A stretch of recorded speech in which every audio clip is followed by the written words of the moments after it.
பாருங்க, முடக்கத்தான் கொடி இங்கே நிறைய இருக்குது.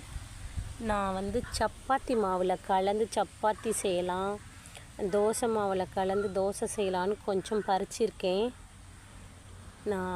இது ரொம்ப நல்லது, உடம்புக்கு நல்லது. உங்களுக்கும் கிடைச்சா நீங்களும் சமைச்சு சாப்பிட்டு பாருங்கள். துவையல் அரைக்கலாம், ரசம் வைக்கலாம் முடக்கத்தான் கீரையில். இப்போ நான் சப்பாத்திக்கும் தோசைக்கும் தான் கொஞ்சம் பறிச்சிருக்கேன். பாருங்கள், இதுதான் முடக்கத்தான் கொடி. இப்போ தான் இது உருவாகுது. நிறைய கொடி இருக்குது, இதெல்லாம் நான் பறிக்கல, வேறு கொடியில் கொஞ்சம் பறிச்சிருக்கேன். பாருங்கள், இதெல்லாம் முடக்கத்தான் கொடி. இதெல்லாம் தான் முடக்கத்தான் கொடி. பறிச்சிட்டு வந்து முடக்கத்தான் கீரை இதுதான். எவ்வளோ ஃப்ரெஷ்ஷாக இருக்குது பாருங்கள். இதுதான் வில்லேஜில் இருந்தாலே இதை எல்லாமே ஃப்ரெஷ்ஷாக கிடைக்கும், மூலிகை பொருட்கள் எல்லாம். இது நான் ரசம் வைக்கலாம், அடுத்து துவையல் அரைக்கலாம், தோசை மாவில் இதை அரைச்சி இது கூட கொஞ்சம் சீரகம்லாம் போட்டு அரைச்சி தோசை மாவில் கலந்து தோசை செய்யலாம்.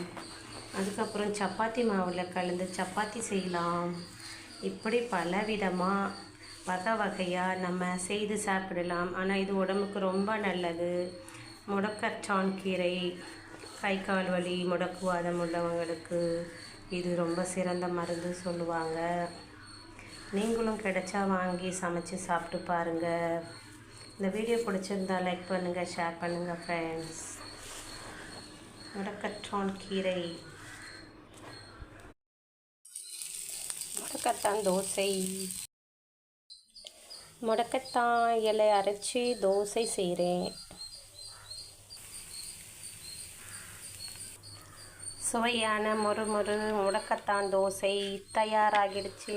பாருங்கள், எவ்வளோ மொறுமொறுன்னு இருக்குது, சூப்பராக இருக்குது. இதுதான் முடக்கத்தான் இலையை அரைச்சி தோசை மாவில் கலந்து தோசை செய்தாச்சு.